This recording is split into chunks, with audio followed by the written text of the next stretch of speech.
Hello, friends, and welcome to episode 710 of the ChairShot Podcast. Je m'appelle Townie, and avec moi is my ami, Paul Griffin.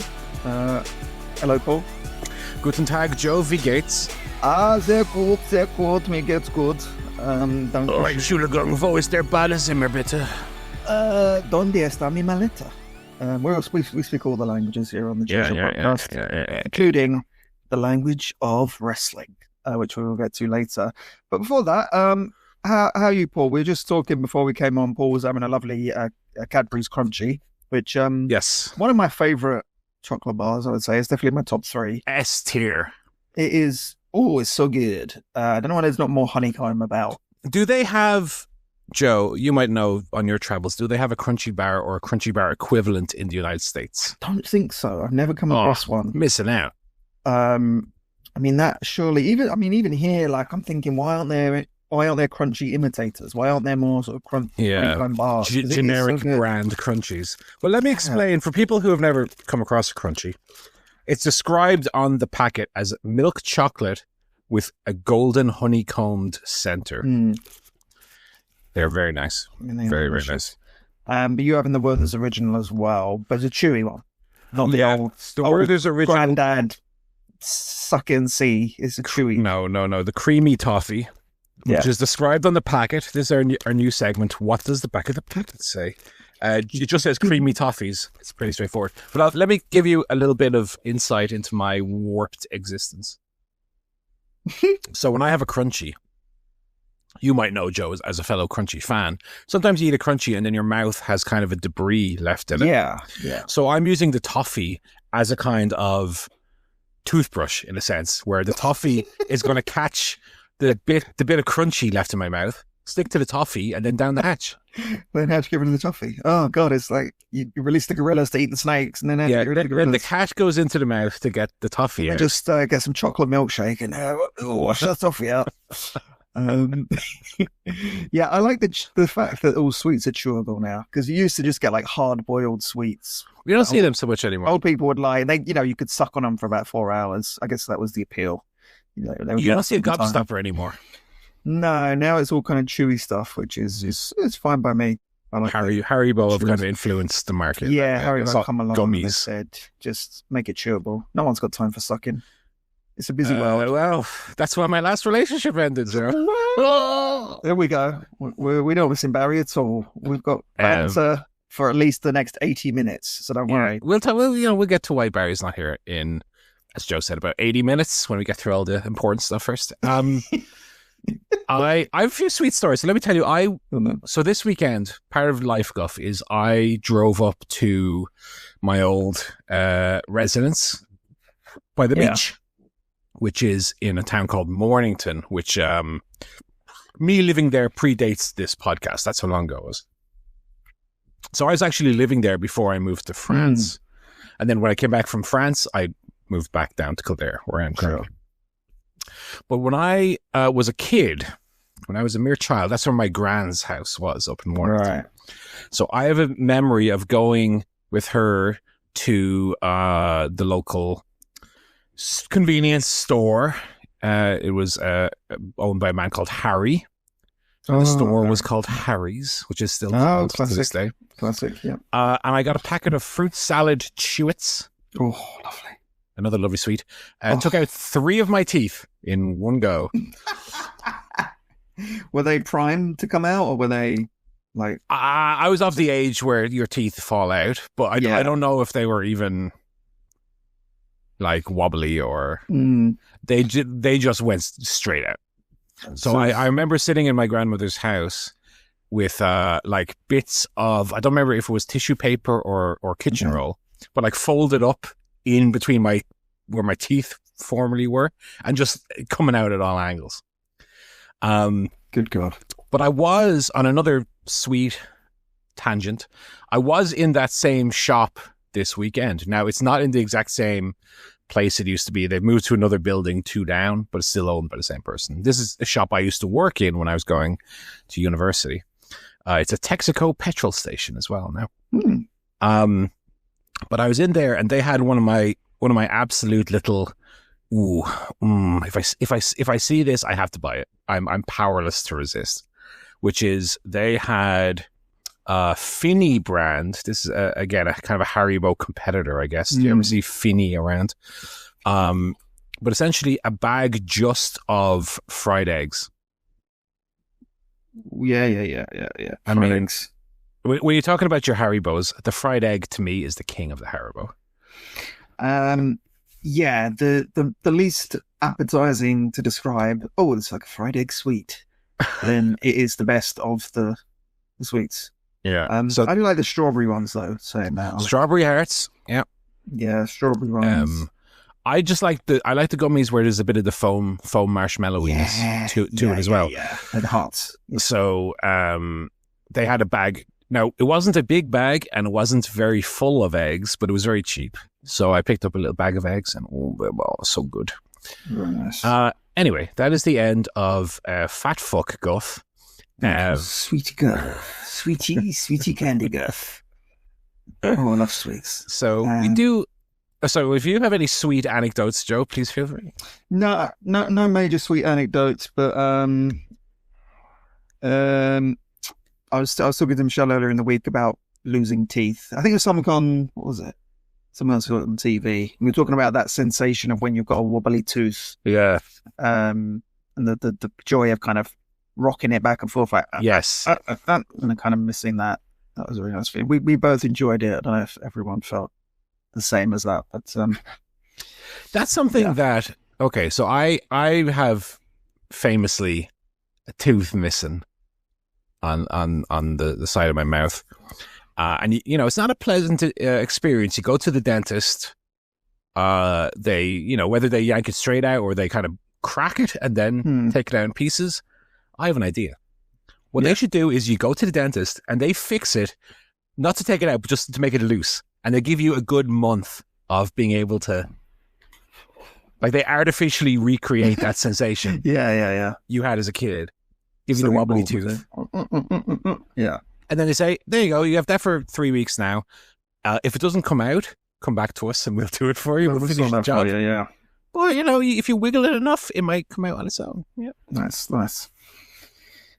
No more candy guff. We have got some life guff. The reason Barry's not here is he did get married yesterday. He did. Finally, someone's made an honest man of him. Yeah. So we'll call him Barry Man from now on. Yeah. Congratulations to him and Brona on the nuptials there. Very happy, very nice, happy pictures. Yes, he was looking well. So well done, Barry. He'll be back probably the week after next. I think he's off to Spain for a little mini moon. He said so. Oh, very nice. Yeah, that's good. So he'll be back. But he got the boys. He got the boys anyway. Got the lads. Which, you know, when Barry's here, the conversation is flowing. The gags are going at 100 miles an hour. But I like to think, Joe, when it's you and me, that's when we get to, especially when it comes to Dynamite, dig into the meat a little bit. You know what I mean? Oh, yeah. Get a little bit more. Let's get some meat on them bones. Yeah. Well, do you want to? What else? Any other life guff? I haven't been up to much, to be honest. Been in a quiet week. Did go for a big walk on Friday. Ooh, I love my big walks. Did 40 kilometers Friday, which was that nice. In one go is mad. Yeah, it is. It is a struggle by the end, especially as the walk I've been doing the past couple of years. It's in London, but it's right on the outskirts of London, which is very rural. You'd kind of be surprised, you know, if you've only been to sort of the centre of London and you think it's and all that shit. You get to the outskirts and there's literally like cornfields and cows and horses. Like it's very rural. You wouldn't know you were in city. You technically are in London though, and so what that means is there's like no shops, right? You rarely ever see a shop because you're just in fields. So it was very hot on Friday, so that was the one issue, was I like kind of ran out of water and then had to keep walking for about an hour with no sustenance whatsoever. And how long is a 40-kilometer walk for you? So I started it probably, what time? I think I started about 8:30 in the morning. And I finished at like 3. Okay, so the better part of 6 hours-ish. Yeah. Probably there's kind of maybe 7 hours all in all. Okay. So yeah, some of that was obviously walking like to the station and that, not the actual walk probably, but like seven or so hours. So that's a tester. I think 4 or 5 hours. It's like, oh yeah, that's fine. That's nice. That's as long as it's nice. Once you get past that, it starts to get a little bit of a challenge to it. But yeah, that's what I enjoy. So well, you found your limit at least. Yeah. More than that, and then you're really struggling. Yeah. Very nice. Very nice. Any blisters, or are the feet okay? I have been getting. I think the shoes I'm using at the moment, they're not as a nicer fit as the shoes I've used the last 5-10 years. For whatever reason, I think Adidas have changed the fit of them. Right. So I did get a little bit, but not too bad. I feel fine like today. So yeah, it's okay. Yeah, it was very nice. How about you? Well, I've been continuing to do up this apartment, painting every day. Paint. So that's kind of my routine now, is wake up in the morning, work all day, clock out of work, drive over, paint, drive home, something to eat, and then it's already like 8:30 in the evening, so maybe watch a little Taskmaster or something, but it's looking good. I mean, I shared some pictures on Instagram. The rooms are mostly painted. We're kind of painting skirting boards and doors now. Still, the apartment has no water, which is not ideal, because that limits the amount of time you can spend there in one go, similar to your big long walk. Mm-hmm. If you're going to be in the apartment for 7 hours and there's no working toilet, you got to figure out solutions. So took the weekend off then, as I said. Didn't do any work on it this weekend, but I'll be going back tomorrow. Then yesterday drove up to, as I said, Mornington. Spent the day on the beach there, walking through the sand dunes and visiting some of the old haunts. This is my first time back up that end in about 80 years. So you kind of have that thing of how different everything is. When you leave a place, your image or your memory of that, location gets paused in a certain state, right? But then obviously while you're away, that place keeps evolving, keeps chugging along. And then you go back and you go, wait a minute, this isn't what my memory is. This is different. So some buildings, gone. There used to be a big amusements there with bowling and, arcade machines. That's gone. The place has exploded in terms of the number of people who live there. So, driving through Bellystown in particular, used to be all these like back country roads, and now they're like proper roads with roundabouts and signs. I'm like, what is this? This isn't the place I know. But it was very nice. My old house as well, which used to be really well kept. It was actually, my family built the house, so it was a brand new build. Ooh, baby, gone to shit. So it has. They've let it. I'm guessing it must be a situation where it was bought by somebody and they just rent it out, because whoever's living there is doing no maintenance on the gardens at all, or really the house itself. So it's all overgrown. It's like something out of The Last of Us or something, where it's just gone wild. Which is a shame, but it was a bit surreal to go back and see it all again. And then that turned into sort of a family reunion thing, because it just so happened on the same day, even further north of where I had traveled, there was a little family reunion thing. So after I was done in Bettystown, drove up there as well and met the family and met some cousins and stuff that I hadn't seen in months, or in some cases years, and chat to them, and then drove home at the end of the day. So it was very nice. Very nice. And then apart from that, Joe, I've been watching a little bit of the footy. Oh, football's back. A little bit of the footy. Finally. Some ups and downs. Let's put it that way. I think I've watched I only watched 3 games and match of the day yesterday. I always make a point to watch the first match of the day every season. Yeah. And then I never get as far as the second week. No, I think I should watch match of the day, and then you think, well, why am I bothering? They're all on YouTube. Like, that even is the thing, right? On iPlayer, they actually put the clips up before match of the day, so you can just sit and watch all the clips on iPlayer as well. It is just a bit of nostalgia. It is just a bit of tradition, isn't it? It's that kind of routine, but there's never anything interesting. No. I forward through all the analysis as well. So yeah, I mean, you say nothing interesting is on. I mean, Wayne Rooney is the new panelist, so your point was proven last night. Yeah, I think football is good. It's good, Wayne, is it? Yeah, goodness. When they scored the goal. So I watched two quite boring games. I watched Chelsea Palace. That was of the three games I watched, that was the boring game. And then Villa Newcastle. Which I didn't watch Villa Newcastle. It started at a really, really strong pace, but it kind of petered out in the second half. I did also watch a bit of Liverpool Brentford, but I thought that game was excellent. It was a really I know good, Liverpool won all that. When they scored, I turned it off, obviously. It was a great game. Really fun game that was. And then United Arsenal today. Yes, Manchester United and it was a good game again. 1-0 defeat on paper. Look, whether you lose 1-0 or you lose 5-0, it's they don't write in the history books. But United played well that day. Do you know what I mean? No. But it was a good end-to-end, back and forth game. Best United have played since, I don't know, the first 10 Hags season, I would say. Yeah. Best they've played in 3 years. It was quite good. And I just don't want to have to keep saying, they didn't look so bad. They didn't look too bad. He needs to start winning games. Yes. The round is so bad. We need to start winning games. Yes. Granted, Arsenal are a lot of people's pick to win the league this year. Yeah. So Arsenal, first day of the season, was always going to be a tricky one. The fact that we weren't rollicked, I'll take as a positive. But to your point, we can't still be saying this by week 6. They look good, but they look good, but they've got 2 points from 6. That'll only carry you so far. I do think we've got Fulham next Sunday. Fulham should be very good. Is that the same time as Forbidden Door? Oh, where's Khan going to be? Where's Khan going to be? Khan is simulcasting from Craven Cottage.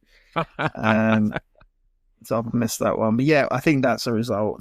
It'll be those kind of games, like the Fulhams, the Sunderlands and the Brentfords. Like, are we actually going to consistently get points there? Yeah, it was very funny that the 2 players we signed from other Premier League teams played like they don't have the United stink on them yet. Do you know what I mean? Yes, yeah. Like, they were the 2 standouts for me, Mburmo and Cunha.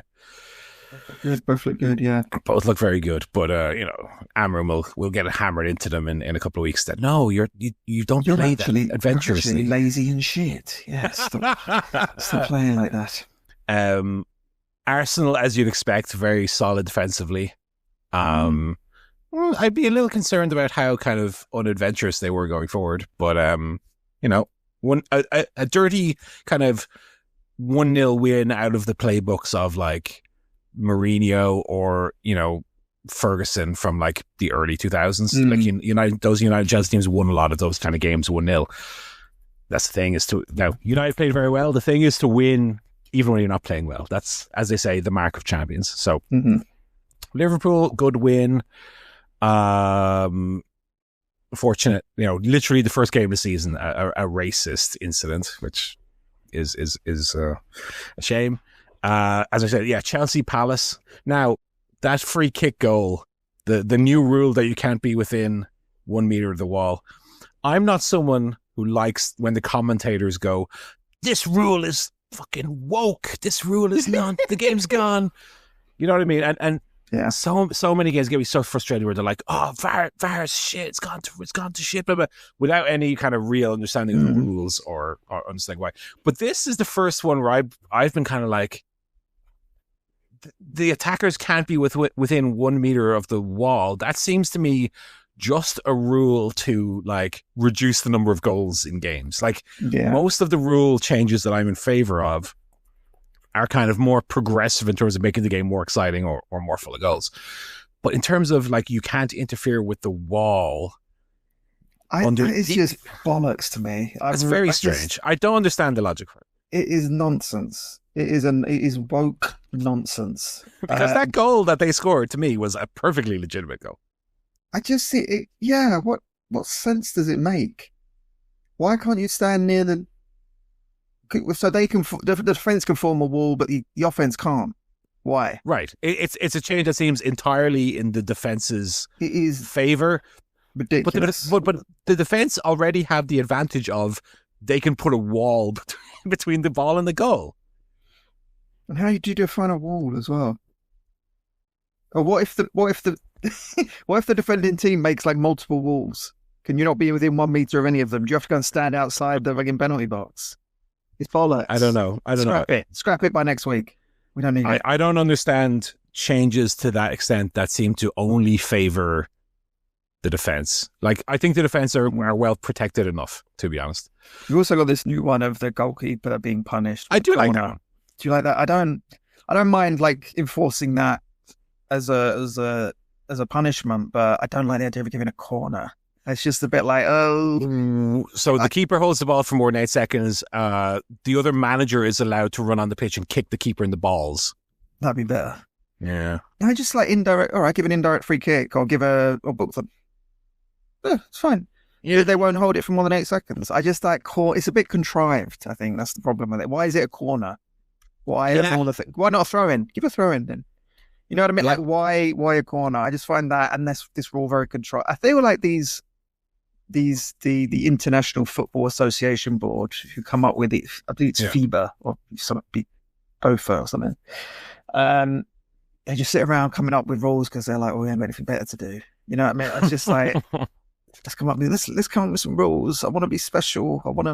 The keeper stand there with the ball all day is something I don't mind being kind of eradicated. As you say, maybe it was a situation where they just looked at a few different and saying, you know, what's the best solution for, and they came up with a corner. I don't know. Yeah, I mean, as a traditionalist and a conservative who votes for the Tories, a corner is only when it hits a lad on the team and goes out the side, and no other way a corner can be granted. Like, you know, it is a bit strange. It is a bit jarring.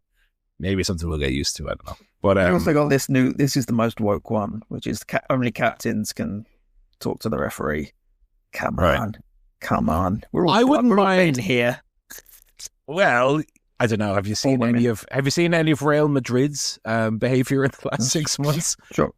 I've seen children have tantrums in supermarkets that were less embarrassing than Real Madrid, to be honest.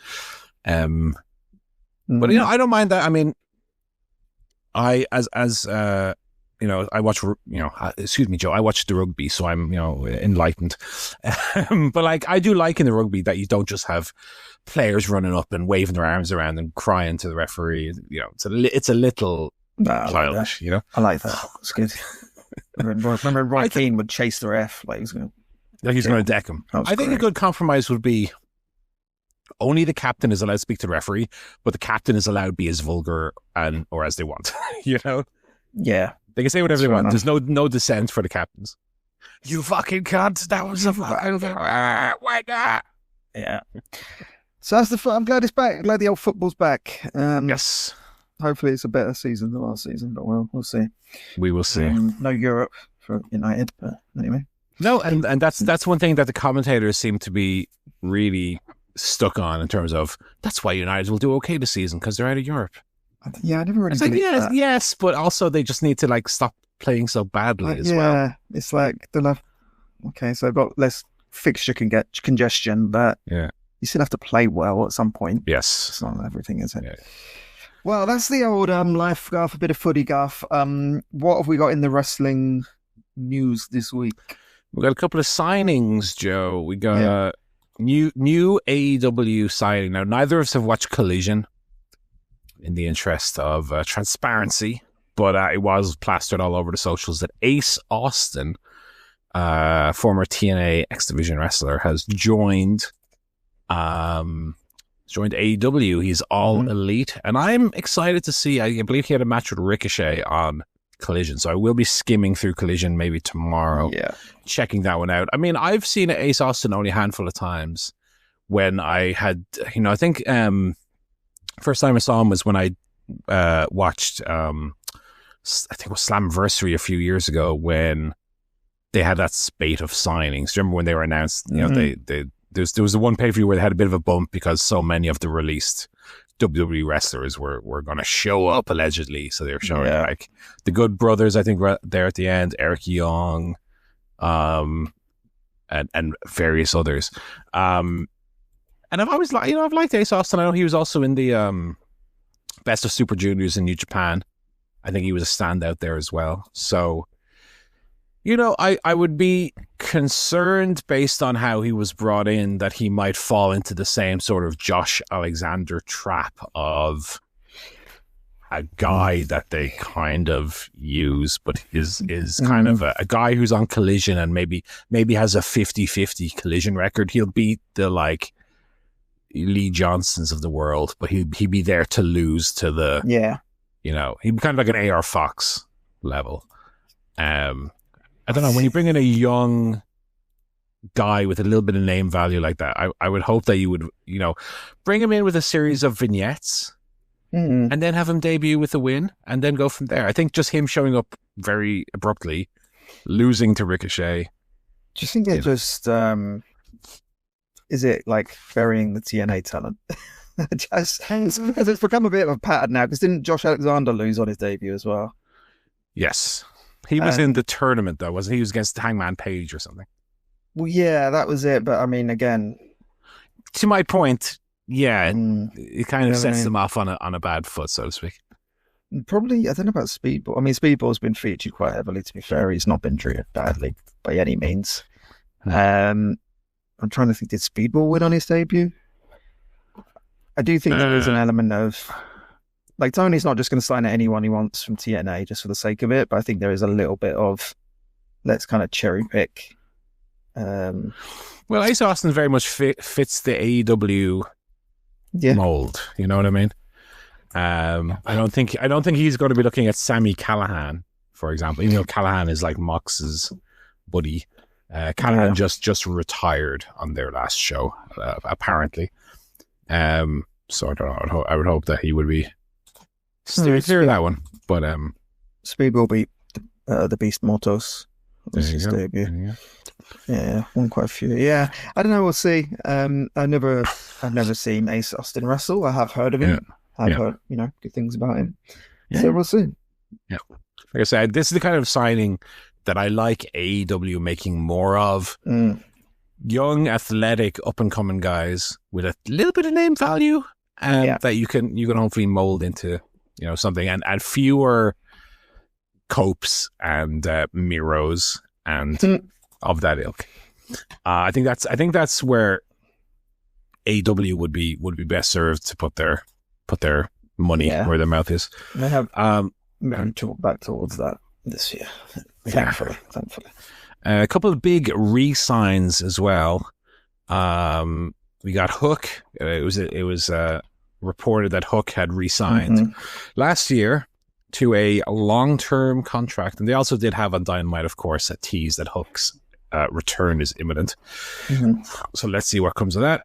Kota Ibushi also signed a contract renewal. I saw on the football today, they showed a graphic of all the Manchester United forwards since the Ferguson era, and it showed it in terms of millions spent per days scored. And I think Ibushi is a good parallel to that in terms of what is he on per match at this stage? How many AEW matches has he had? Like 5? He's doing a $100,000 match challenge, but whether he wins or loses. So yeah, I mean, he cost Tony the same amount per match as all of these little the women's 4-way we had there on Collision, for example. Again, Ibushi obviously in his first run, very I was going to say underwhelming, but I think underwhelming is maybe a little kind. Atrocious might be a better word. But then in his 2 most recent matches, leading up to the Okada main event, I thought those 2 matches were both very good against Okada and Trent Beretta. I think he had 2 very good matches. So cautiously optimistic, and he will be in that match at Forbidden Door as well, the cage match. So let's see. I mean, his last showing in a 5-on-5 cage match left a little to be desired, but let's give him another chance. And then most importantly, of the three. Daddy Magic, Papa Magie. Oh, bonjour. Oh, Canada. Bienvenue. Oh, bien sûr. He's also re-signed. I like Daddy Magic. I don't think he has many prospects as a wrestler, but I like him as a manager / commentator. It's a shame that, that's one of the things with Rampage going away. He'd been doing a lot of commentary on Rampage. I think he's got decent chops as a commentator. Yeah. I wonder if they might at some stage. Now, I don't think Daddy Magic necessarily. Maybe he could. I wonder if they might at some stage start to move away from Shivani doing both Dynamite and Collision. They should, really. I think it's a lot for him. Yeah. I like Excalibur, Taz, Shivani on Dynamite. I wonder if they could do like a Riccaboni, McGuinness, Magic Collision team, or have a different team entirely on Collision. But I do like Daddy Magic. I miss that. Again, we used to talk about our favorite little AEW tropes. Tony, cut the shit, being one of them. Yeah. One that I miss is Matt Menard saying, "Do you know what makes Daddy Magic's nipples hard?" We don't get that anymore, unfortunately. That was a funny one. We will never know what makes his nipples hard. We will not know them. And that is all the news in the AEW world this week. We're, of course, not going to be covering any other mainstream American wrestling. No. And even, what's the news? Oh, John Cena came out and said, yeah, that was a big pile of shit. Sorry about that. Great. Congrats. You fucked your retirement run. Good job. So that is all the news. That's the news. It's from move on. Do you do fantasy?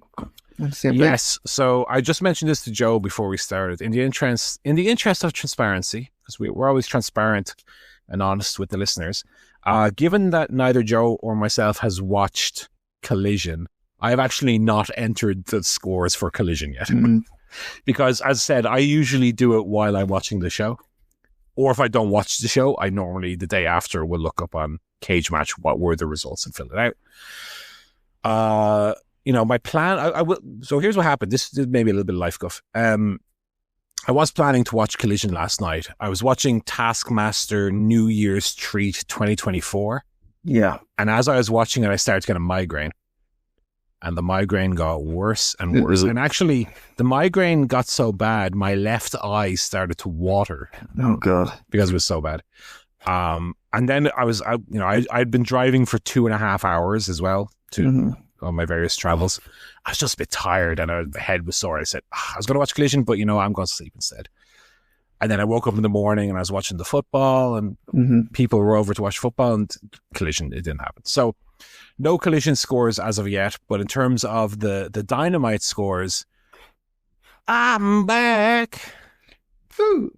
I won by 2 points, which is not very much, but Joe and Barry with 4 each, and a big 6 for your boy. Decent. So Cope beating Stokely Hathaway and Hologram, part of that big 8-man tag. Joe had Mercedes Moné picking up a rare 0. The Powerhouse Hobbs picking up a big 4. Finally, the fucking trios champions. They're back. Return from witness protection. Yeah, well, we will talk about that. Fletcher picking up a rare 0 for Barry, but Willow pulling out the 4 points. Tekla also picking a rare 0 there. But on Dynamite, most of the people in action were not any of ours. So that's it. It's a very low key fantasy update this week. I had the idea, Joe, that we might do a Wordl-ow. Because it is a quiz that we can do with 2. It is one that we can do with 2. Yeah. I did want to extend the offer if you want to be the quiz master this week, or if you would prefer to play. I could do it. So I just need to pick a wrestler, an active wrestler, isn't I? This is the great. Now, look, we do a variety of quizzes here. I will be honest. I do like the quizzes that require the least amount of prep. They are often the best. Some of these quizzes, folks, take me literally an hour to do. Yeah. And some of them are like, Joe, just fucking pick a wrestler, whoever you want. Okay. So if you need me to remind you of the format, you probably need to give me the format. Let me just pick someone. Okay. Yeah. Think a wrestler first. I've got a wrestler. Okay. So there's 5 statistics you need that you can typically find on their Wikipedia page. Their age. Yeah. Their build height. Their build weight. First letter of the name per the title of the Wikipedia article. So, for example, Max Caster would be M. And then the TV debut year. So typically, I will lean towards one of the major companies, but barring that, whenever they debuted on New Japan or Ring of Honor or whatever. Okay, so let me just move this down. So we've got age, weight, height, letter of first name, and TV debut. Yeah. Okay. So let me just write this down. So I've got these in the doc, and I can see them very quickly. What's your weight, you bastard? Okay, got it. And then in height is that's all I. Okay.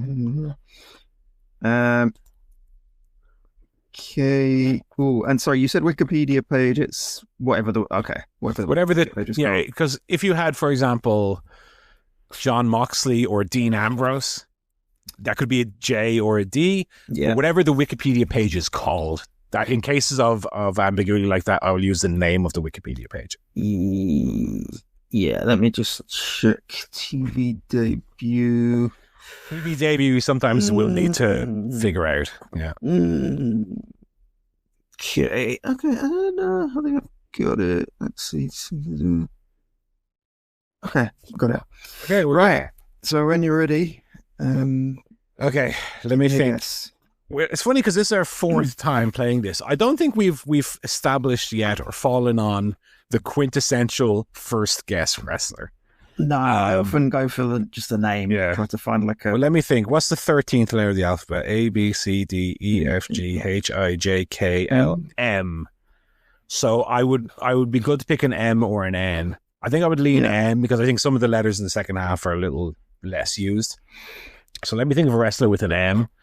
Age-wise, I want to aim for somewhere in the kind of mid-30s, 6-foot-ish, 220-ish.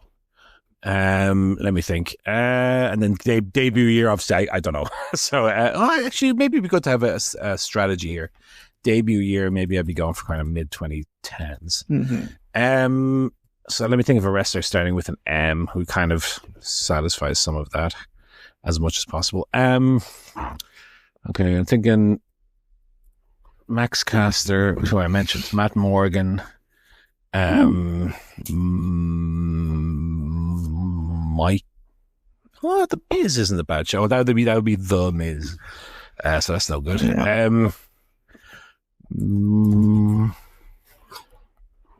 Matt. What other Matts are there apart from like Hardy?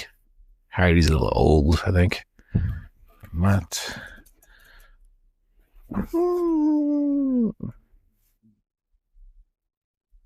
Okay, I'm gonna go for Mike Bennett as my first guess. Mike Bennett. Yeah. Okay, let me pop him into the old Wikipedia machine. Please do. Let's see if he has a Wikipedia page. He does. So for Mike Bennett, I guess we would use Ring of Honor debut as TV debut year, technically. Okay, let's just check. Okay, right, got it. Okay, let me just check these stats. So, Mike Bennett is that age. Okay. How do you? I can't remember how you do it. Yeah, you just tell me the results for Mike Bennett. Okay. And you tell me if what you have is older or younger. Okay, so age, Mike Bennett age, he is younger than the... But what is Mike Bennett's age? He's 40. Mike Bennett is 40 and you're looking for someone younger than 40. Okay. No, wait, older.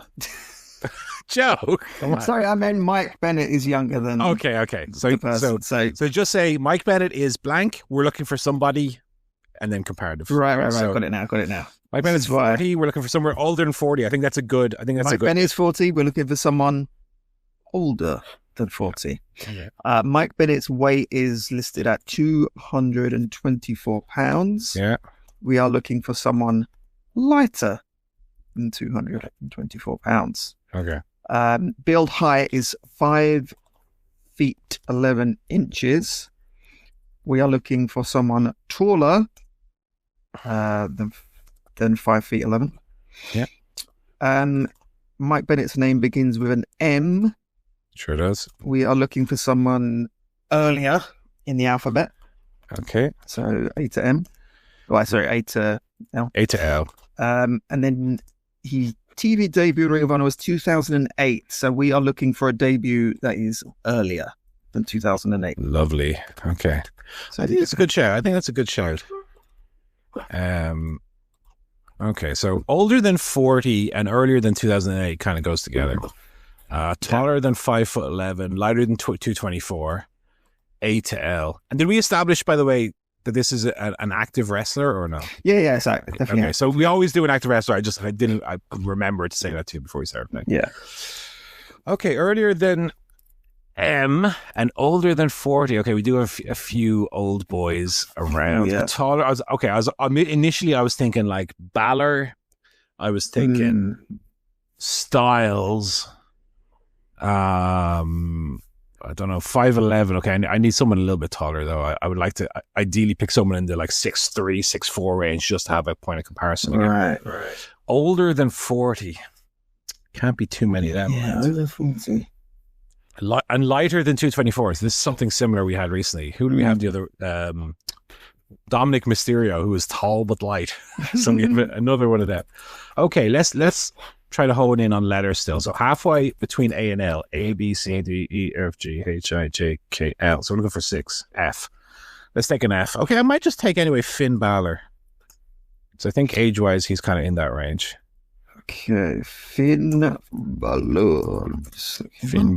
Although his TV debut year would be kind of, I think, for New Japan, or maybe later in 2008. But anyway, doesn't matter. Yeah, I'm just looking at his New Japan debut. So Finn Balor, yeah.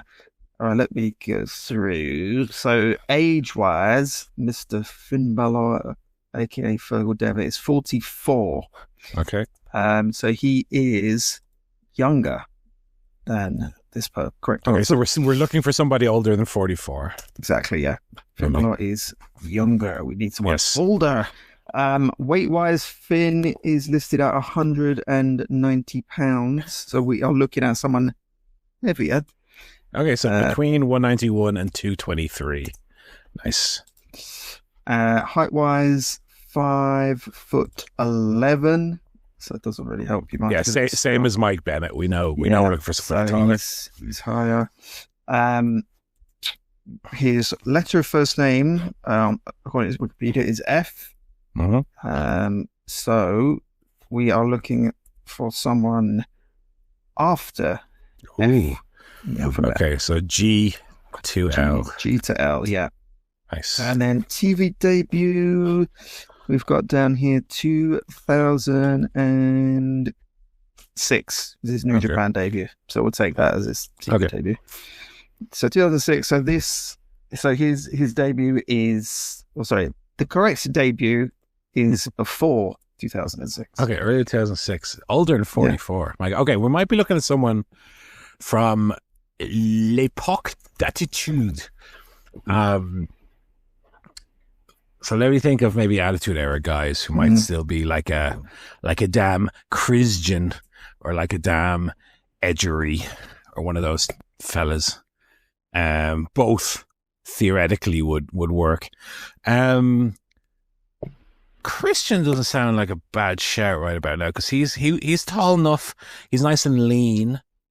Obviously early 2006. Okay, I'm going to take. It's Christian. One of my favorites. Christian and or Cage. Sorry, and or. I'm guessing his Wikipedia. His Wikipedia is Christian. No, it's Christian Cage. Oh, it is Christian Cage. I think Christian is for people who follow the religion Christianity. Yes, that would be for ambiguity for the wrestler. Yeah. Go for him. So Christian Cage, born William Jason Rizzo. Yeah.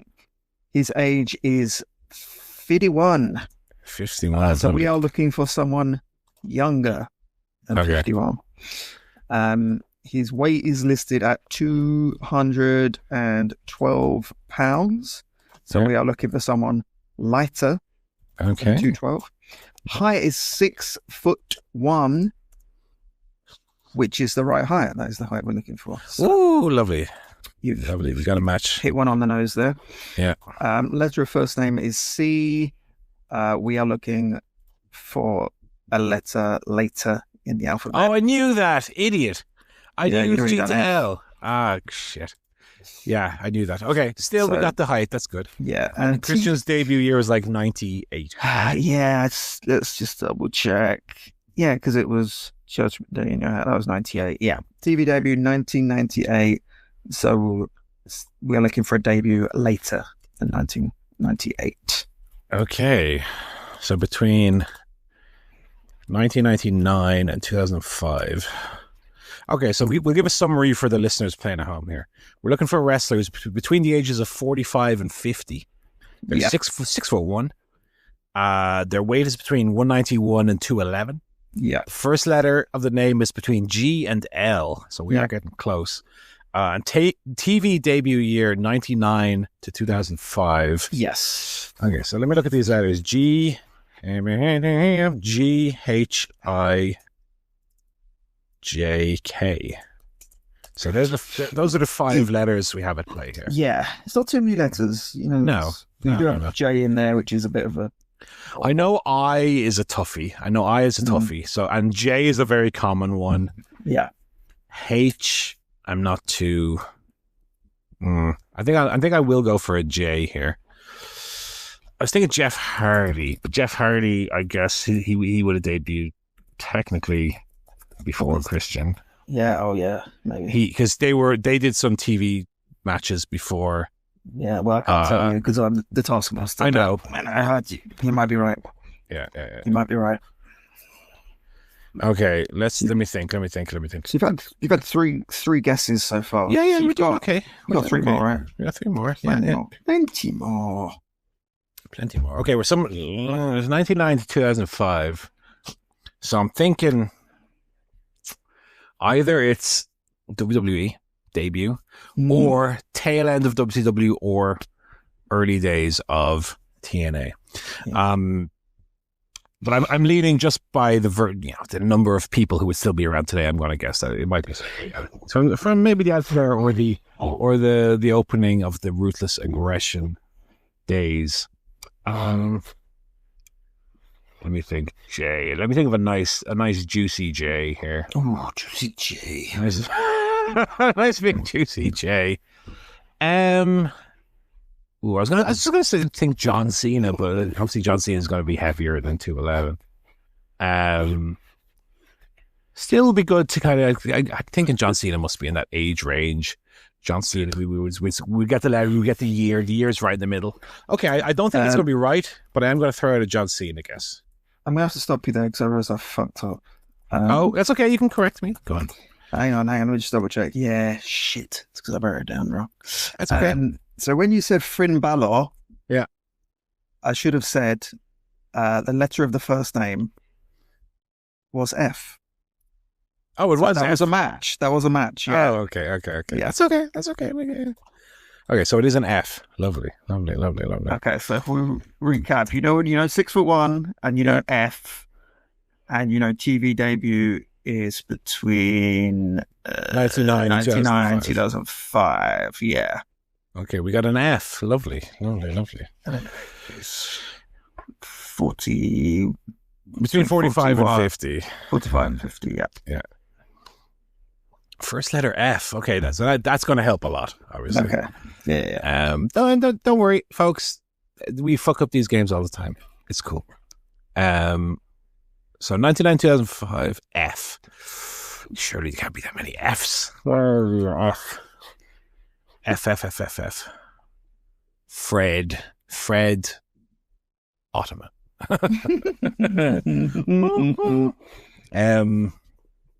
It's the Shockmaster.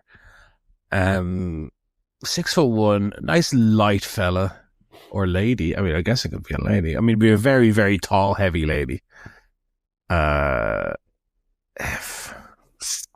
1997. Okay, I still would like to pick someone who debuted in and around 2002. Just to kind of split that in half, and then that tells me if it's Attitude Era or if it's later than Attitude Era. 45 to 50. F.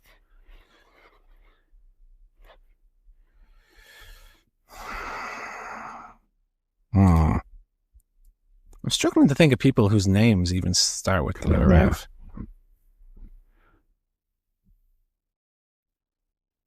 Frank something. Oh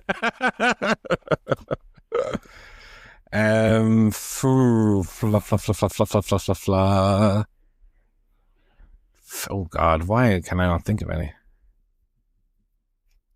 Okay, even though I know it's F, I am struggling so badly to think of a wrestler whose name starts with F that I might need to approach this some other way.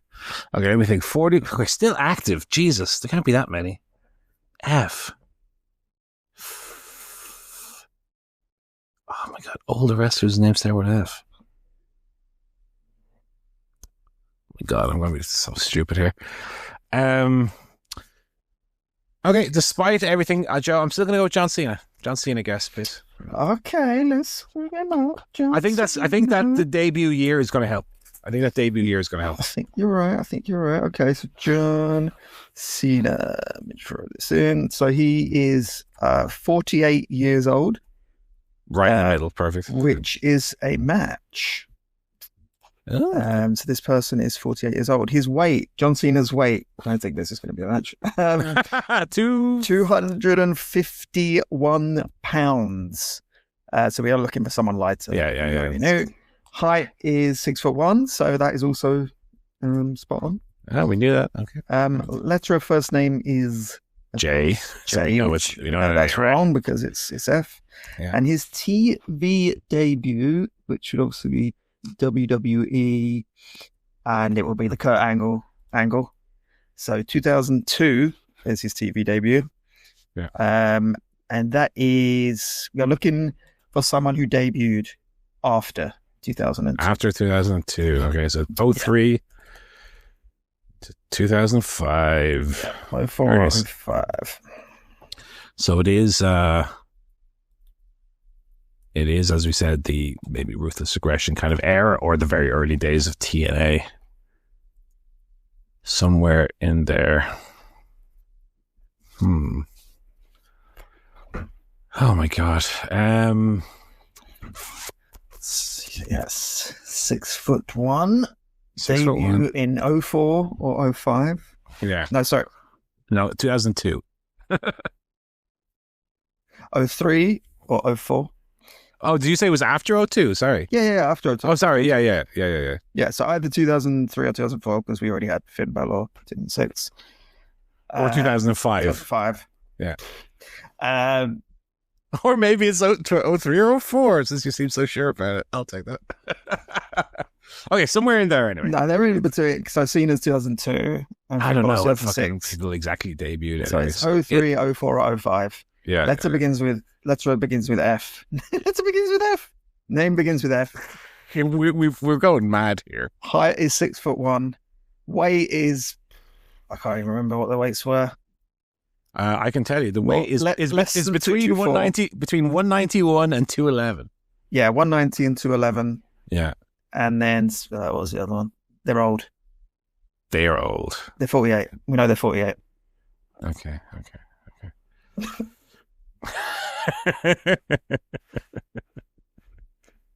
Okay, let me think here. Okay, Attitude Era. Or not Attitude Era. The other thing. Ruthless Aggression. Or TNA. Okay, I was watching TNA in 2004 and 2005. So let me think of TNA guys. Let me think of TNA guys here. F. Who was in TNA? Let me think when I was watching it. Shelley Sabin, Petey Williams. All my favorite guys, all the fucking X Division guys who I loved. Joe Daniels. Oh, I have one. Oh, that might not be a bad shout. Even if it's not right, he might satisfy a lot of these. Can I take Frankie Kazarian? Frankie Kazarian. I'll just type that in. And he's still around as well, I think. He's still in TNA. Okay, so Frankie Kazarian, his age is 48. Oh, lovely. His weight is 210 pounds, which is a match. Oh! His height is 6'1", which is a match. Oh. Letter of his first name, according to Wikipedia, is F. His F. Which is a match. And his TV debut was in 2003, which is a match. It is Frankie Kazarian. Oh my God. And that's why I fucked up, because I wrote down Kazarian. You'd be like, oh, hang on a second. Oh, shit. Very good. I very almost did not get that because I was coming to it from completely the wrong angle for most of it. Yeah, he's a tricky one because he's like very much active. He's never stopped, but yes, he is towards the. He was one of my absolute favorite guys in like 2009-ish. One of my absolute favorites. But also a tricky name because you did say Frank. I said Frank. Away from that because there's no other Franks or Freds or Fs in wrestling, is there? Very good. Yeah, so like, I think in terms of, remember we used to give also the company? Yeah. I think this would be a good example of how that would really change the difficulty. Yeah, it makes it way too easy. So I think we got that in 5. I think the way we do is it's quite well balanced. Yeah, it's good. Lovely stuff. Great pick for Kazarian. We got there in the end.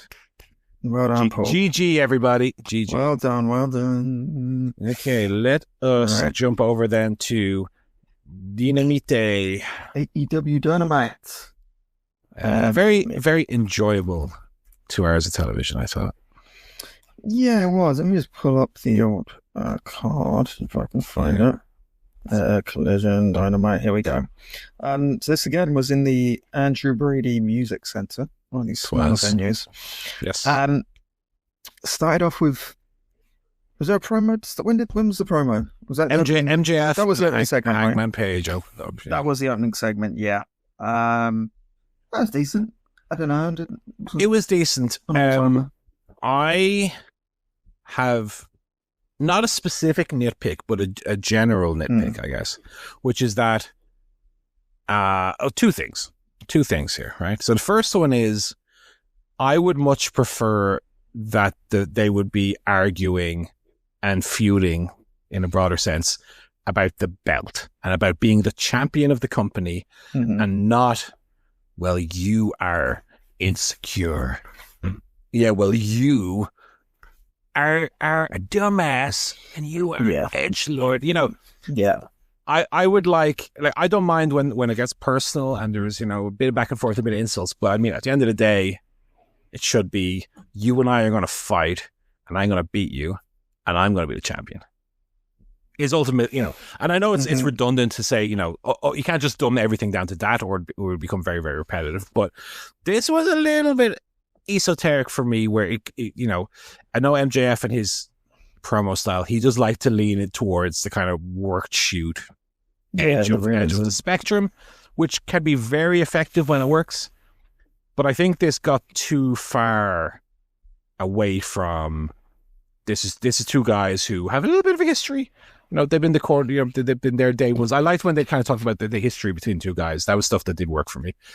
But then they're talking about, I'd rather be a devil than a false idol. And, you're getting a bit into John Moxley ramble about kind of nothing territory here or Bray Wyatt, where he's into MJF as the devil territory. It's so highbrow and intellectual that you guys don't even understand, like just fucking sometimes keep it simple. And MJF, when he's, pulling from actual real life, I think that's when he's at his best. So if they had just kind of kept it a little bit more to the history between two guys, and kind of taking little pot shots about that, as opposed to this kind of, I like the idea of like, Hangman's always been the chosen one, and MJF has always been like to quote JR, the red-headed stepchild. He's always been like the outcast, even though he's like, I'm as good as you, I can do anything you can do. Like that to me, that's a strong storyline. But yeah.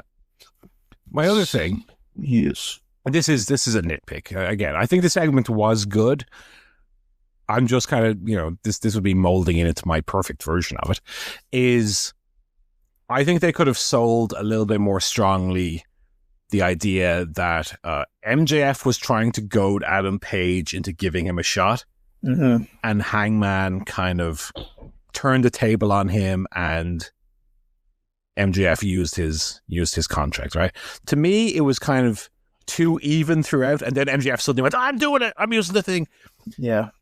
The classic example, was it Jericho and Ricky Starks who did something very similar? And I think better executed, where you kind of have you can see in MJF's face that this is what he's trying to do, right?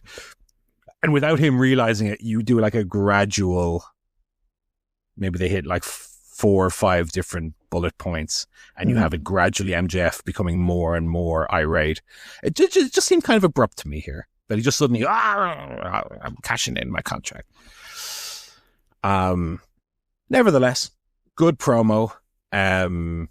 Looking forward to the match. I think the match will be great. If it's anything like was it Revolution they had the match, the opening match? Anything like that, we're in for a good time. So I'm looking forward to it. I think the fact that MJF is kind of the first challenger for Hangman Page at pay-per-view does a little bit, to me, telegraph the result, which if MJF were to win, I would be shocked. Yeah. But I wonder if the fact that they're going so soon to the MJF match makes it a bit, the fact that they've been building up to it for so long as well. On the MJF side, not so much the Hangman Page side, but on the MJF, if you're doing this MJF trying to get back to the title match. Back since the whole Jeff Jarrett stuff, like back that long. Yeah. And they finally get it, and it's like, it's Hangman's first defense. Does that seem a little too soon for, I wonder if they had held this match off for maybe Full Gear, or, for another couple of months, just to make it kind of really on a knife's edge in terms of who might win it. Yeah, it's felt a bit rushed since All In. But on the other hand, I'm kind of happy to get this over some kind of placeholder, Hangman versus, whoever New Japan wants to send, one of those kind of matches. Even if it was like Hangman versus Zack Sabre Jr., you know what I mean? That'd be a good match, but you kind of, again, what's going to happen. It's one of those. I kind of prefer. It definitely feels more important than one of those would be. I'm happier to get this. So that was the promo. We then went into the first match, which was Moxley defeating Kevin Knight. Yeah, Moxley picking up a lot of fancy points, Joe. Your old boy. Yeah, I've only got 2 transfers, so I'm not.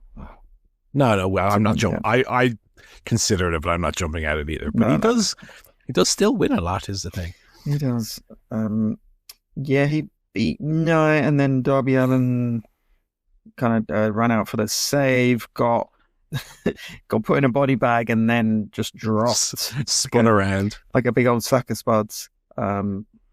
Onto the mat, which then brought out the surprise appearance of Mr. Will Ospreay. Yeah. To make the save. And he kind of got on the mic and threatened Moxley and said, "You bring your mates, and I'll bring my mates. We'll have a fucking rumble in London. Lights out, steel cage."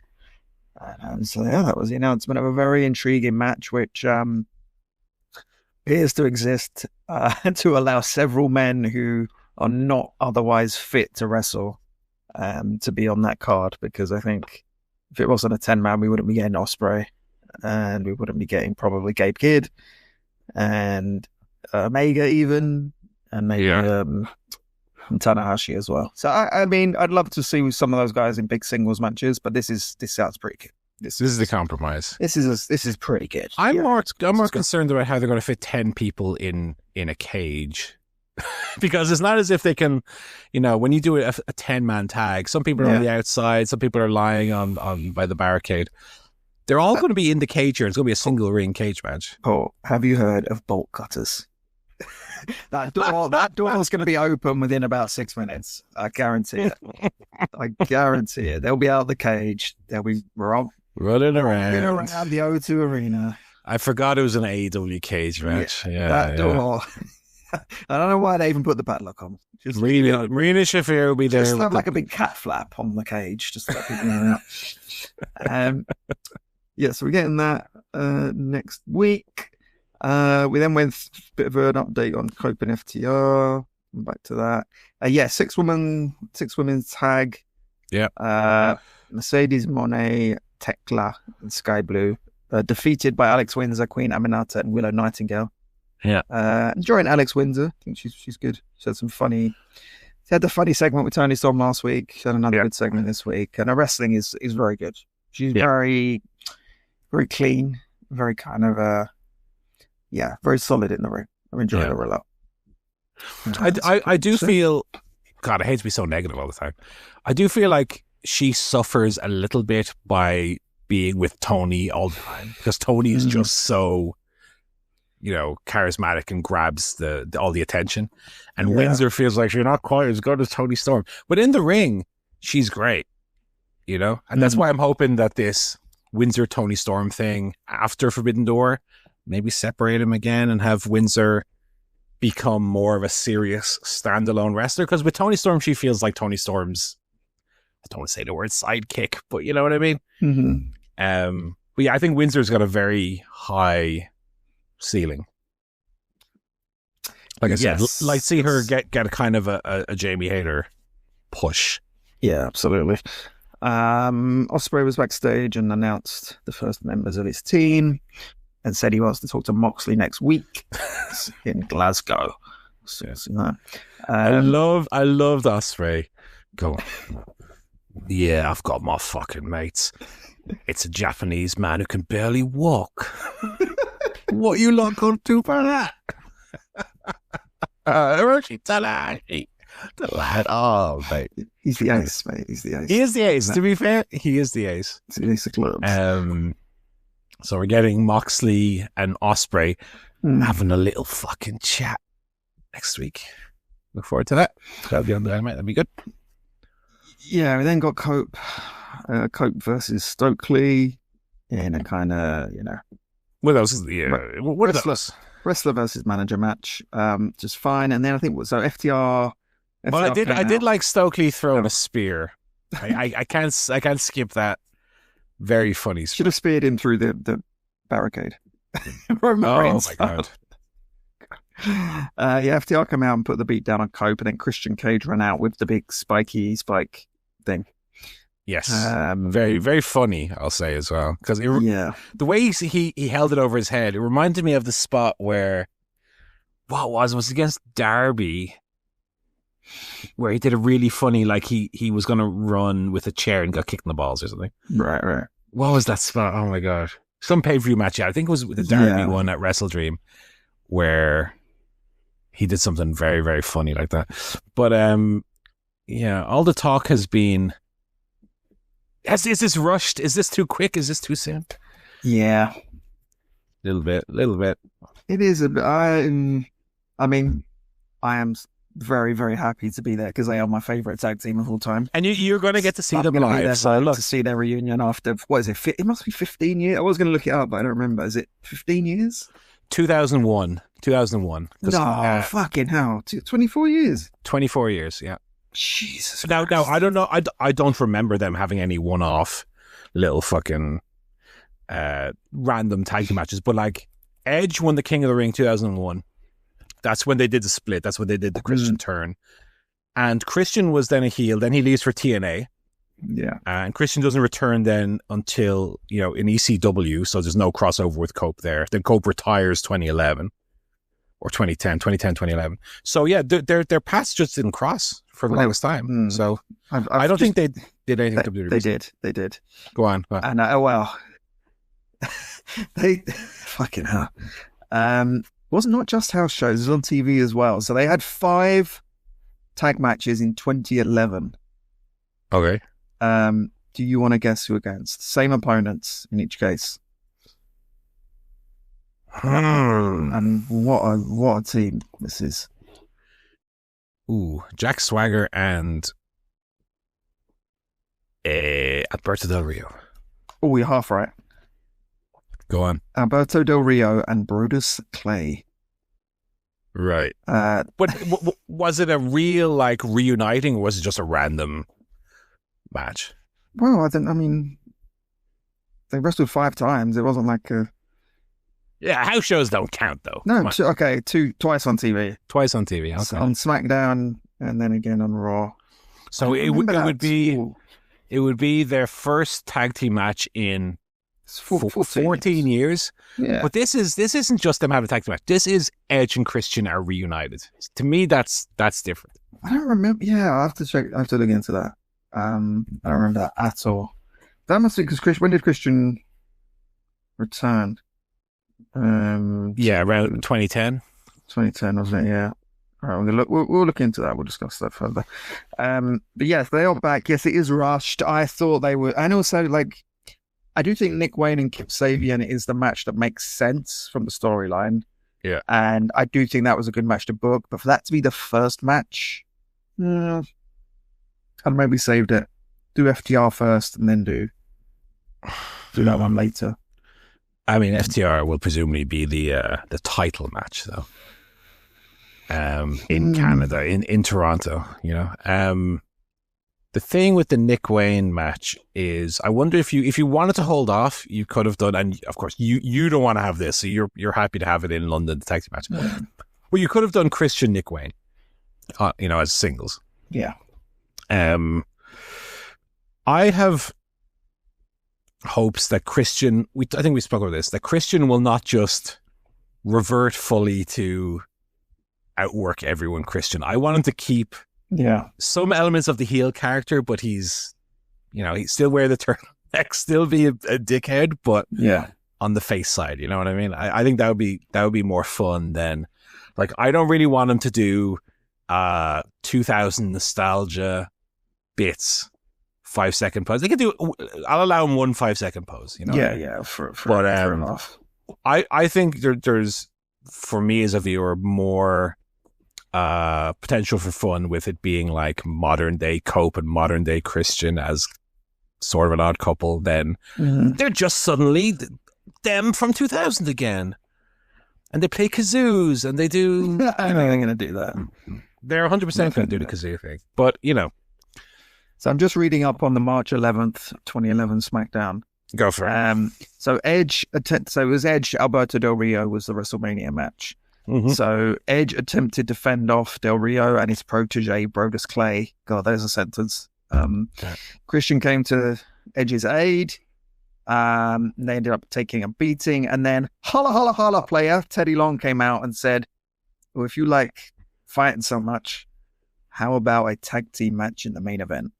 So that was the big reunion of it. That was an even more rushed reunion than what they did here. Was a beatdown segment that ended with a tag match, the main event.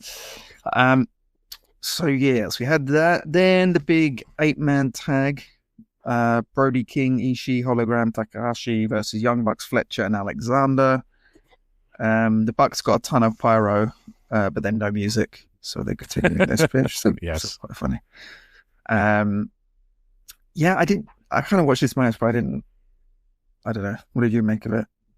I kind of flipped through it a little bit. I liked that the mystery New Japan wrestler was like someone who hasn't wrestled for New Japan in a month while this whole G1 thing's been going on. It's Hiromu, who I do like Hiromu. I don't think he was mind-blowing here or anything. He was good. He will be against Fletcher at Forbidden Door. He's a good charismatic wrestler, Takahashi. I do like Takahashi. I do feel like, as is the case with a lot of the bigger names from New Japan, they're a couple years past the peak. Now, Takahashi, to be fair, had a horrific neck injury. You might remember the spot where Dragon Lee did that powerbomb suplex hybrid spot and broke his neck. So to be fair, horrific neck injury, but I think Takahashi can still go. He's nowhere near your Naito Tanahashi level, but maybe a couple 4 or 5 years post him being like a really top junior heavyweight guy. But I think that Fletcher match will be excellent. Oh, by the way, we didn't talk about when we were doing our fantasy update the farcical Meltzer rating for Ishii Fletcher. Was it 4 1/4? 4 1/4. No, don't get me wrong. 4 1/4. Not bad. Not bad. But like the LFI versus Hangman and Jet Speed match got 4.5. Are you all right, Meltzer? You think that match was better than the Ishii Fletcher match? Crazy. I mean, when I was watching that collision and I was watching Ishii Fletcher, I was saying to my brother, I think I'm enjoying this more than Fletcher Dustin Rhodes. Nope, wasn't as good. Wasn't even the best match on that collision. Sorry. Yeah, Carl Fletcher's so good. Look, I don't mind Barry not picking up 5 more points for a 5-star match, but to me, that Ishii Fletcher match was fucking great. So Fletcher Hiromu, I think, will be very, very good. Hiromu did get the pin on TNA favorite Josh Alexander once again here. I mean, I think this match was good. We had the Young Bucks super kicking Justin Robertson, getting fined 10,000 each. A lot of very funny Taz stuff here as well. I think Taz had a very good night in commentary. I think he had a lot of good one-liners here, especially his ongoing defense of the Young Bucks. Very, very good. Very fun. And that led us bunch more stuff. So Swerve and Okada, a little stare down, not much to it. Can they not give Okada a little bit more to say? Like, Okada's English is decent. Right? It seems like he only ever comes out and has like 2 lines memorized. Yeah. So that was that. Matches were made official, blah, blah, blah. Yeah. And then in the main event, we got the Ops versus LFI. So yeah, it was all right. I kind of lose interest by the main event of. But this is the problem: is we've talked about before the fact. Was it the Hangman Moxley match that happened in the middle of the show? And it's like, well, if it's a bit of a vicious circle that you don't put the most important stuff at the end because less people watch, but then because you don't put the most important stuff at the end, less people watch, and so it kind of circles around on itself. Yeah, this is a bit strange where you go, oh, this is the main event. Okay, the match is fine. And then you're waiting for, okay, Ops win. What's the cliffhanger you're leaving me with? What's the hook you're leaving me with? Oh, the Ops just won. See you next week. You're like, wait a minute, what? But then they did the MJF Hangman Page thing, which I thought was very good, but wasn't like a something there. Oh my god, I need to tune in next week. I can't wait to see what happens. That MJF Hangman Page segment could have been anywhere on the show, realistically. Yeah.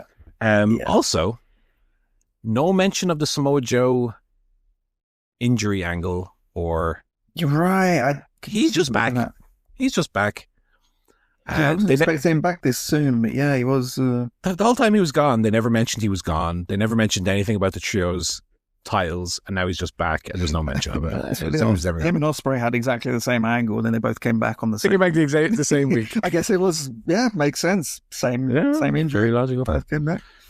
But so it was Dynamite. Collision. Again, didn't watch it. We didn't watch. I think they just. There wasn't anything too notable.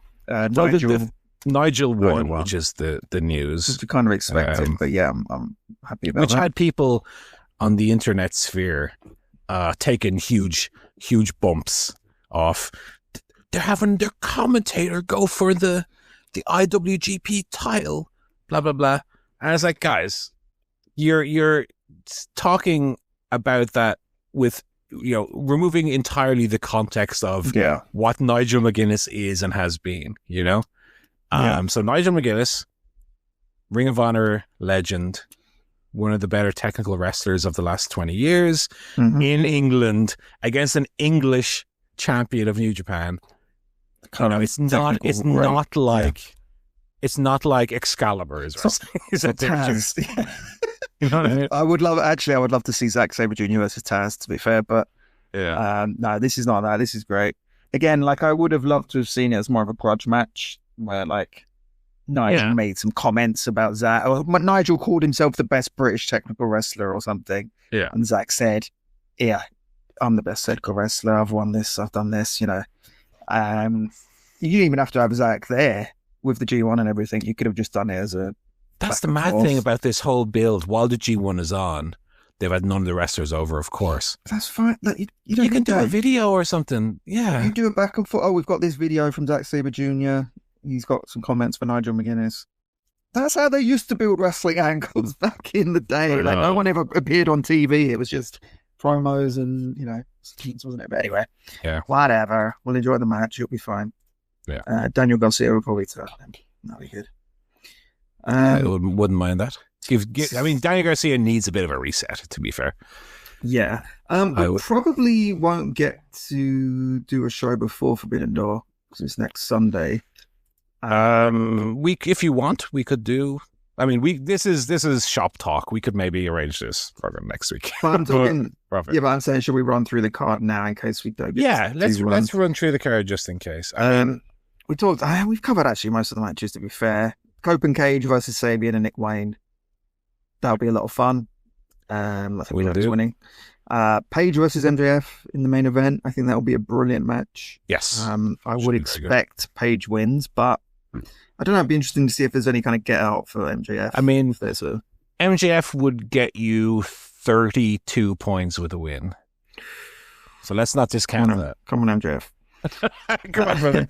Fletcher versus Takahashi again. I think that would be another really good Fletcher match. Yeah. 4-way for the TBS Championship. Windsor, Monet, Persephone, and Stardom to be announced. Yeah. So that'll be good. Tony Storm Athena. Okay, we didn't touch on that, but that's a banger. That'll be a nice little banger. That'll be a nice little banger as well. Okada Strickland. Okay. We're stacked. Not bad. Hurt Syndicate versus presumably FTR. It is interesting with.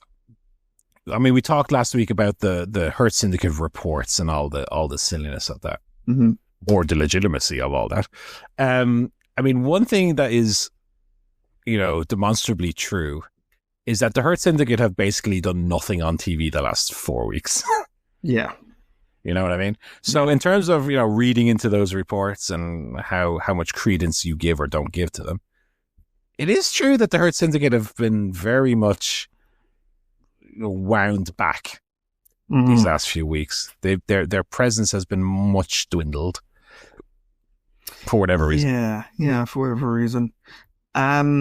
And then the Lights Out Steel Cage match, which we discussed, which I think will be great. I think it's almost like a sneaky Blood and Guts, because maybe they won't do a men's Blood and Guts this year. That could be it. That should be good. But yeah, I'm very excited for this. I mean, O2 Arena next Sunday, going to be there. It looks like a good show, for sure. Good. The crowd's looking good. I think 16,500 tickets out as of start of this week. So it'll be sold. It'll be sold out. It'll be a big old sellout. This is, of course, not the first arena show in the UK, because obviously you had Cardiff, technically. And you've got Scotland coming up. This is going to be the first sold out big arena show in the UK, which I think is going to be very loud. I think it's going to be very crazy. So I will be doing my best to lead that. Yeah. Looks good. Looks good. G1, Paul, did you watch the G1 Climax? The G1 has ended, Joe, and I'm regretting not putting in a little stipulation in the CSP Fantasy League that if one of your wrestlers wins the G1, you get 100 points. Because of course the G1 was won for the first time by Team Paul wrestler Konosuke Takeshita, the best Japanese wrestler in the world currently. Thankfully, there's an element, always when I watch the G1, there's an element at the end of, Jim Ross watching Hell in Cell 98. Well, mercifully, this one is over. Not that I don't like watching the G1, but it is such a time investment, because they pump those shows out, and even skipping the prelim matches, you're still looking at kind of like an hour and a half, 3 or 4 times a week on top of Dynamite, on top of Collision if you watch that, on top of whatever other TV you watch or your whatever else you do in your week. It's a big old time commitment. So when it's over, there's an element of, now I can go back to doing stuff I enjoy. Mm-hmm. It was a decent G1. Even the final I thought was pretty good. It's nevertheless true that we are a far cry from the days where the G1 was giving out 5-star matches like they were going out of style. Yeah. I think we had in this entire run like 3 or 4 matches that kind of approached that benchmark. But I mean, until I don't know if it's necessarily the characters or the new up and coming guys and not having that connection to the crowd or whatever, but it's also, you know, the in-ring. I talked about a few weeks ago about how I feel like the New Japan style has just been permeated a lot by the American style. It has a lot of American style wrestling, whereas I would like New Japan's in-ring to be kind of more clearly kind of that All Japan style where it's a little bit stiffer, a little bit less. And it's funny because even within New Japan, they have the delineation between the heavyweights and the junior heavyweights. But as far as I can see, the heavyweight style is very junior heavyweight influenced these days. And I would kind of like it to be less so. But there was some very good stuff. I mean, Takeshita was, you know, admittedly, we're a little bit biased towards Takeshita because we're so used to him in AEW. We know, you know, we very much like Takeshita. But I mean, I think this year I got a greater appreciation for guys like Shota Umino. I think this was my year where I've kind of got him for the first time.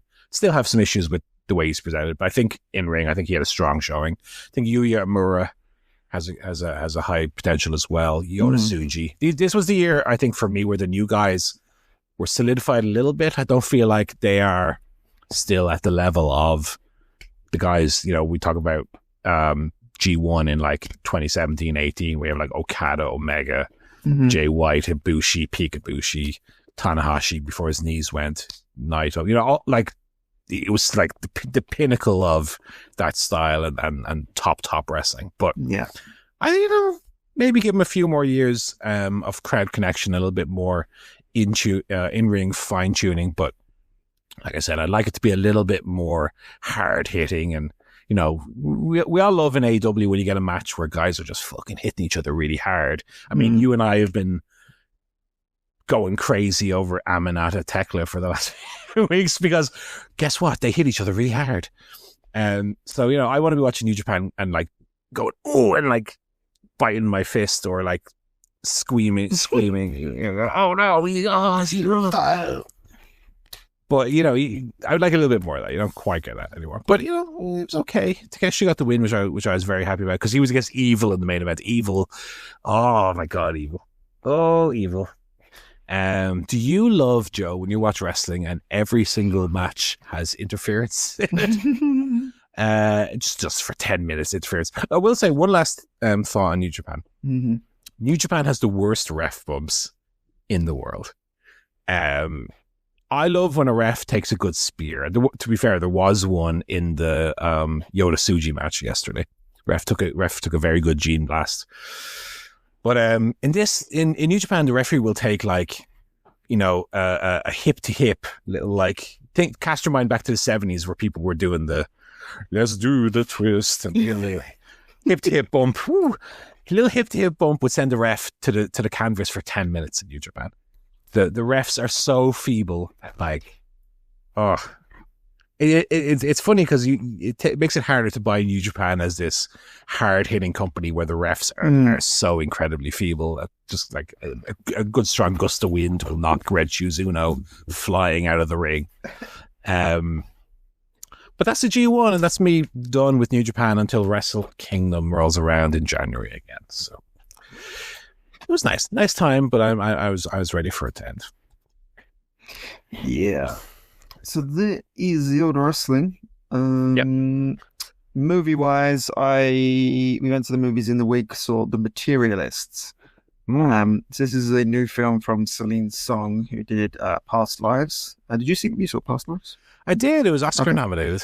Yeah. Oh, of course it was. Yeah. So very good. That was a good film. So this is a film that starred Dakota Johnson as a kind of high-end matchmaker in New York, who's kind of working with incredibly rich and wealthy people to find them love, people that don't want to go on Tinder. It also stars Chris Evans and Pedro Pascal as the kind of two sort of competing love interests. So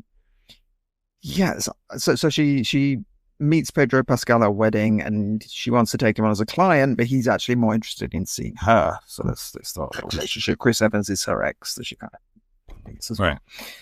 Right. I thought it was a little bit interminable. Okay. The biggest problem with it is that whole concept of the movie is that she treats relationships like they're a kind of business deal. Like, that's the whole kind of thing, and the whole sort of theory and hypothesis of the movie is, you can't work out love like a formula. Like, oh, this guy's 6 foot, blue eyes, makes this much. This woman does this. She's a good man. That's how they treat it, and the whole thesis is. That's not what love is. Love is more complicated. It's about chemistry. It's not about paper written on paper, right. Which to me is a bit of a try it kind of thing for a movie. Anyway, I mean, how many movies have told us that before? It's not exactly revelatory, right? So there was that, and then the fact is as well, she's kind of choosing between Mr. Fantastic and Captain America. You know what I mean? It's not like it's not like Madam Web. It's not exactly, and it's not like you've got there's one sort of hunky guy who looks great on paper, and then there's the kind of schlubby guy who, maybe he's not perfect, but you love him. Yeah. It's like, no, she's settling for the 6'1", blue-eyed, chisel-jawed Captain America. The only kind of negative about him is that he's an actor who doesn't have a lot of money. Like, that's the only thing wrong with him. He's a nice guy. He's lovely. He listens. Looks great. I mean, very creative. Nothing wrong with him except he's a kind of struggling actor.